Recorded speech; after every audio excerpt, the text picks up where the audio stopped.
This is the Individual Matters podcast and video series. I'm Andrew Caton, and I'm here with my wife and co-host, Dr. Katrina Caton, licensed clinical psychologist. Hello, everyone. Today, we're talking about ways to help your students set and achieve goals. Specifically, we'll discuss SMART goals, what they are, why they're effective, and how to create them. Let's begin with a real-life example that illustrates how this works. Okay, so the example today is a middle school student, and it's that time of year where everyone's kind of talking about colleges down the road and high school programs and all of that. And this student's goal is to get into a specific school after high school. So again, it's a middle school student wanting to go to a specific university or college after high school.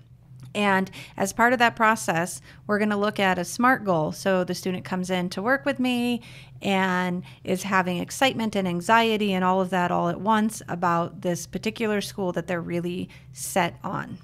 A lot of people are familiar with SMART goals. They're used in business and really in lots of different aspects of life. But just to go through the acronym so everybody's on the same page, SMART, the S stands for specific, meaning not too broad, not too general, not too big, not too ambiguous.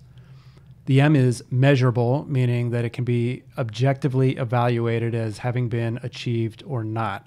You can actually check it off and say, yes, we either did this or we did not do this.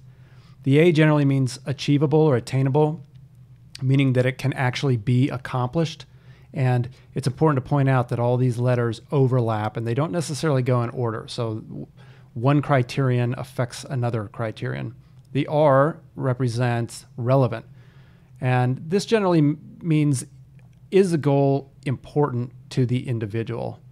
If you're working on somebody else's goal, or if it doesn't really apply to a longer objective that you have or a bigger objective, then it's probably not relevant.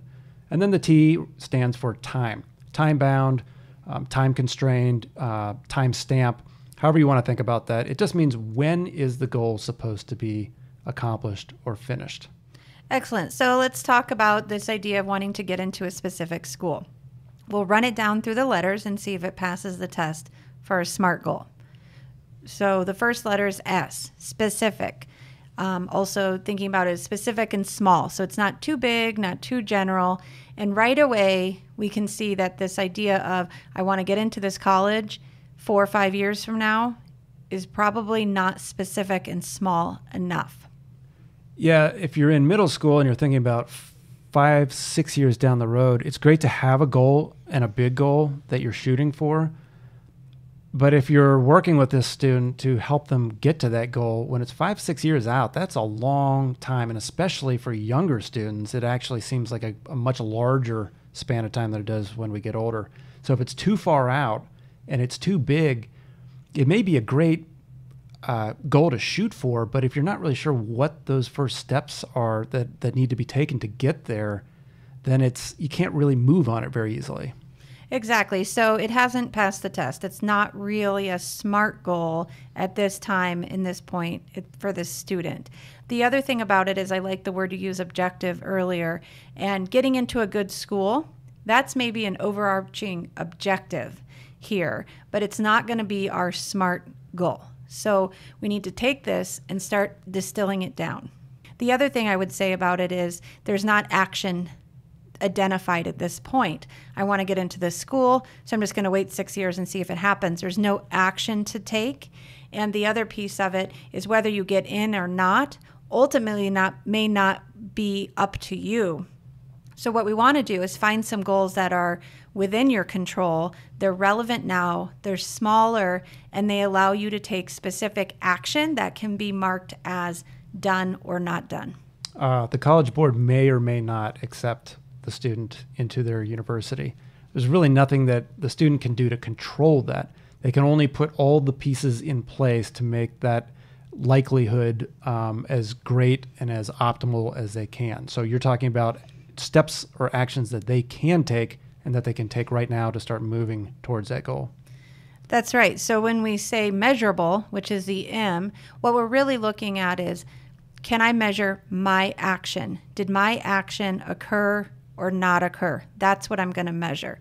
An objective or an outcome may be a little less measurable in terms of my action, even though that's ultimately what I'm going for.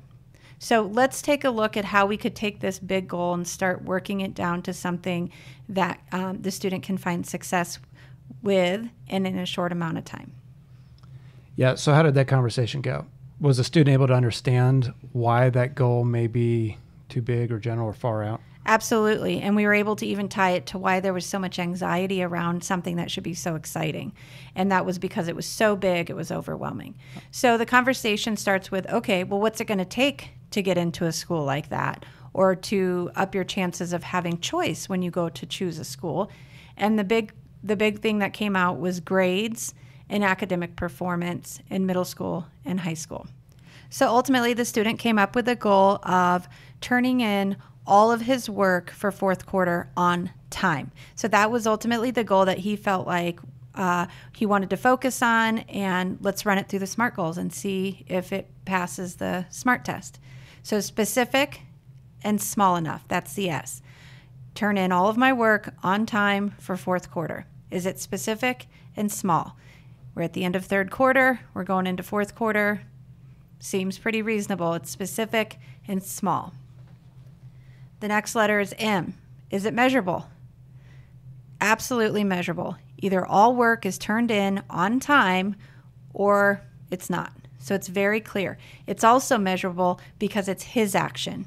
So we didn't set a goal that says I'm going to get all A's. That is based on your action as a student, but there are other variables that could play into whether or not. So again, that would be sort of an objective or a hope or a goal that's overarching, but the specific action is turning in that work on time every time for fourth quarter. And just to clarify or to emphasize, every time. So it's not, the goal isn't I'm going to turn more of my work in, or I'm going to turn in most of my work or do a better job in school overall, because those aren't really measurable. That's that really fuzzy sort of unclear expectation or end. So to say I'm going to turn in all my work, you can actually at the end of that quarter, you can look back and say yes or no, either all the work was turned in or it wasn't. Exactly. And we're not going to use words like I'm going to try to turn my work in, or I'm going to shoot for getting work turned in on time. It's very specific and measurable and based on that student's action. The next letter is A. Is it attainable? Can the student achieve this? Absolutely. For this particular student, absolutely. For some students, that might be too much. It might be too long, or they may need a little bit of a smaller goal to attain it. But for this particular student, absolutely, it was attainable for him. And you can adjust those other letters if it's not attainable. Maybe the time frame is too big or too small, or it's not relevant or it's not measurable or whatever. And that's, again, how all these letters overlap. Yeah, like one student might need to pick one class to really focus on, or you may even need to get an organizational system in place. Lots of different things. Here, this was definitely attainable. And did the student understand, and I know this may be an obvious answer to this question, but how this is relevant to the broader or longer term goal? Absolutely. So that brings us to the R in SMART. And it was highly motivating for this student to have something measurable and attainable and specific that he could do that got him closer to this idea of going to this specific school. So it was highly relevant. Had we set this goal at the beginning of the year before College Talk had started, I don't know. I don't know if he would have been as motivated. It was relevant to him because he has his sights set on something that's he felt ultimately would make him proud, make his parents proud, make his school proud. So absolutely relevant. And you used the term earlier, actionable, meaning there is a clear action or behavior that the individual can implement right away. He or she knows exactly what needs to be done and how to move forward, rather than trying to bite off a 5, 6, 7 year goal and not knowing where or how to start first. Right. So he knows what he's doing, he knows how he's doing it, and now he knows why he's doing it.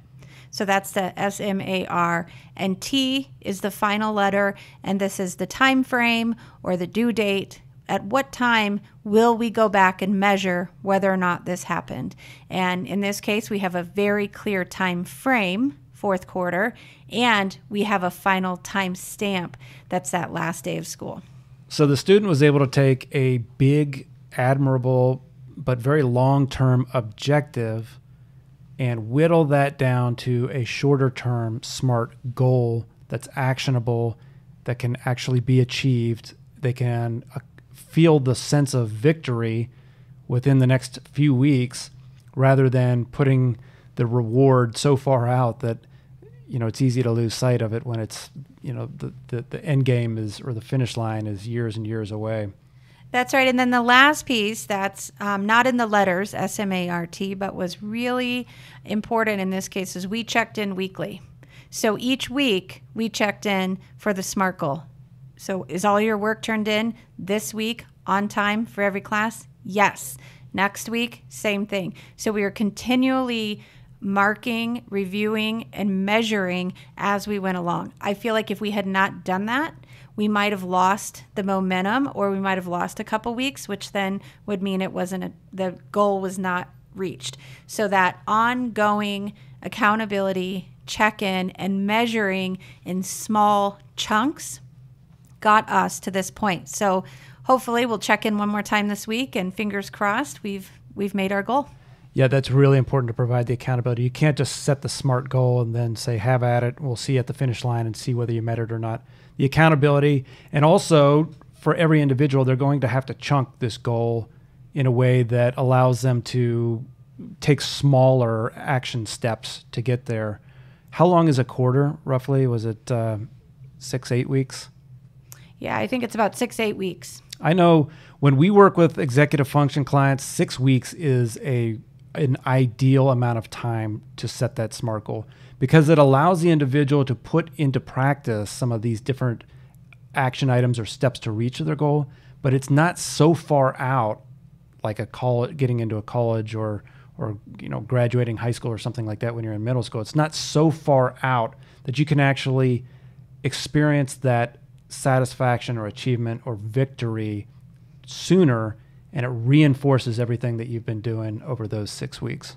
Absolutely. And I think in this case, we had a time frame that had a start date and an end date that were already in place. So we didn't have to come up with those. And for someone with executive functioning, start dates and deadlines are essential, particularly for this student. So we started the goal. We set it the week before fourth quarter started, and then it's sort of like when a race starts. The day the fourth quarter started, we're on the clock, and then we check in that last day. And so it was nice that it kind of had its own framework for that time frame. Yeah, and there's tons of ideas about little things you can do along the way toward your SMART goal to measure progress or mark off progress, different ways to get organized. And we'll do some other podcasts around those in the future. But I just want to circle back before we sign off here to your point at the beginning of this podcast. You mentioned that the student was feeling a lot of anxiety about this really great goal, but really, really big goal. After you went through the SMART goal setting process with the student, did you notice the anxiety go down? Was there that sense of, okay, I got this. I feel like this is within my power to achieve. I think part of that is when we talk about something like mindfulness or being in the moment, being in fourth quarter is being much more present than being 4 or 5 years down the line. And we know anxiety is future. So when you're living in the future, you're living in anxiety. And so by bringing it back to that present moment, this present time, was really, so I think it's twofold. One, I've got action, I know what I'm doing, and I know what I can do. And two, now I'm in the present moment, I'm not so far out. Great. So SMART goals, you can go through the different letters, and those all offer fantastic criterion for making good goals. And then with a lot of students, it actually turns out that the goals are just too big or too far off for them to achieve. Anything else you want to add? I just want to say, don't forget to celebrate. So when you hit that SMART goal, what are you going to do to celebrate? And deciding that maybe earlier on, and that's the most important part. Don't forget to celebrate. It really is. It's interesting how many students find that to be a very difficult process. I always say you need to figure out a way to celebrate this at the end. If you've reached your goal, you gotta have that victory lap. So that's important to keep in mind. And it's all, in the end, it's all about fun and making yourself a better version of yourself anyway. So that celebration is key. That's it from us today. As always, you can find more information as well as resources on our website, individualmatters.org. We hope you'll join us at the next podcast, where we continue to learn about learning and share ways to help your student and yourself live a more positive and fulfilling life.